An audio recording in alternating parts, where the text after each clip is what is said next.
I want to give a lot of credit to my colleague, Senator Sheldon Whitehouse of Rhode Island. So the two of us were the ranking and chairman of the Environment and Public Works Committee that had jurisdiction over waterways and wildlife. And Senator Whitehouse came to me early on in the Congress last year and said, hey, you know, this is an issue that's really important to Rhode Island. It's really important to Alaska. How about we start to work on it together? So, you know, you hear about, hey, bipartisanship is not working in the Senate. Well, this is a great example where it was. We ended up agreeing to holding a hearing where we both invited witnesses, some from Alaska, some from all over the country. And that was the beginning. We got a lot of good ideas in the hearing.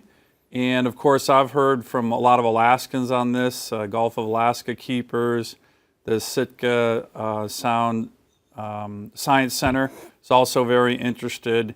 And so that was really the beginning. So I want to thank Sheldon Whitehouse for, I give him a lot of credit on the origins of the idea. And then now we're working together. Got a great, very strong bipartisan bill. I think we're going to see a lot of action in this Congress on it.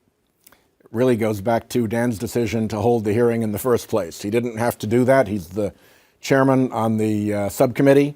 And so, you know, that was kind of the breakthrough moment. And then what happened that was really great was that everybody who showed up for the hearing, both Republican side and Democrat side, all had nice things to say about the issue and the importance of getting stuff done. Very often, the Environment and Public Works Committee has a divide right down the middle on environmental issues. This I consider an environmental issue, and it brought everyone together, including the last chairman, Senator Inhofe, which came as a bit of a surprise to me anyway. Right, he's one of our co-sponsors. Yeah, so it's been good. And if you're from a state that has any kind of coastline, you know, this is obviously very important. But we have co-sponsors on this bill that from senators who are from landlocked states. So it's really pretty much anyone who cares about the oceans, because this is a big threat, and we have the power, I think, to do something important to address it.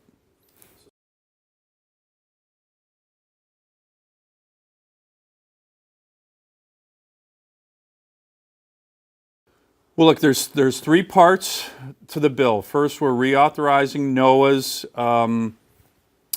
program, marine debris program. And right now, I'm also chairing the subcommittee on the Commerce Committee that has oversight of NOAA and fisheries and the oceans. So we're in a good position to focus on that. It also has a provision more specifically for states that allows the Secretary of Commerce to take requests from state governors to issue disaster declarations and additional funding for states that might be hit by some kind of major marine debris challenge. You know, obviously the Fukushima disaster in Japan is a good example. And then the third part, and perhaps most important from my perspective, is our engagement with the executive branch, a sense of the Congress that this is a very important issue for the State Department, Commerce Department to take up, to raise with other countries, to look at the origins of the challenge, most of which emanate from countries in Asia.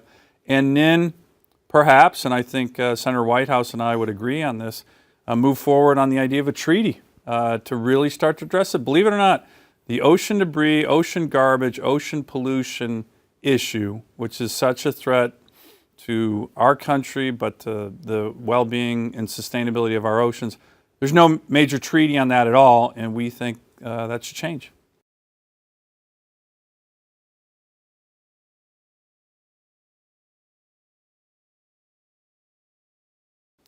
Well, Rhode Island is a renowned sailing capital. It used to be the home of the America's Cup, and it still has some of the great races come through Newport.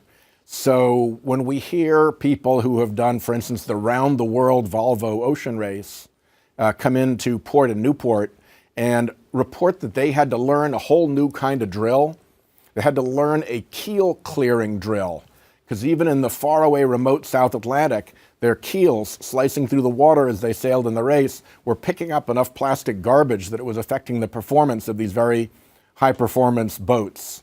Rhode Islanders are out every spring doing beach cleanups to get the plastic off the beaches. It's nothing like in Alaska, where one of Dan's witnesses said that there were places where there was as much as 3 tons per mile.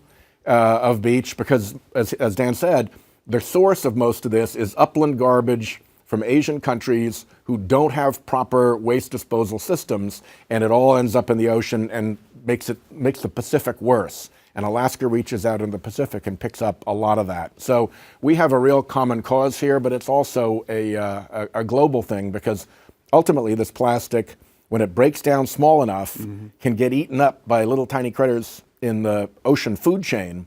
And as those critters get eaten by other bigger ones and ultimately in the fish that we eat, we don't know what effect that has on the human body. This is new enough that we have to do that research and figure it out. So this is kind of a distant early warning thing for us as well across the country. Anybody who eats fish should care about this.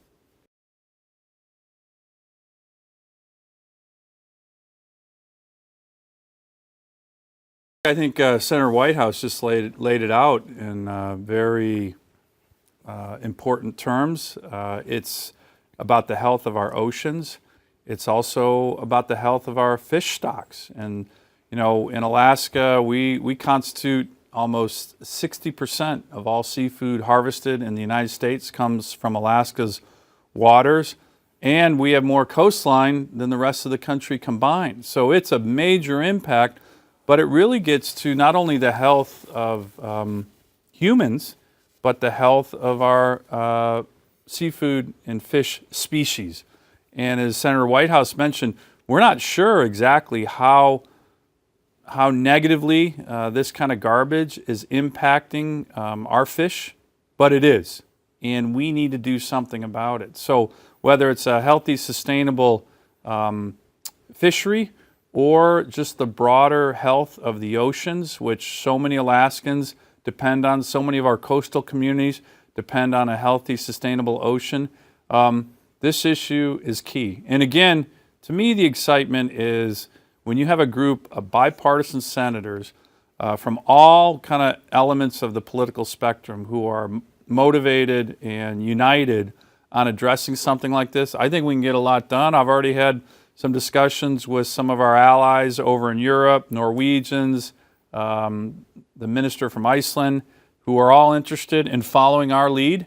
And I think we're going to keep putting pressure on the State Department to really not just kind of wave this off, but look at this as one of their major initiatives that we want them to undertake.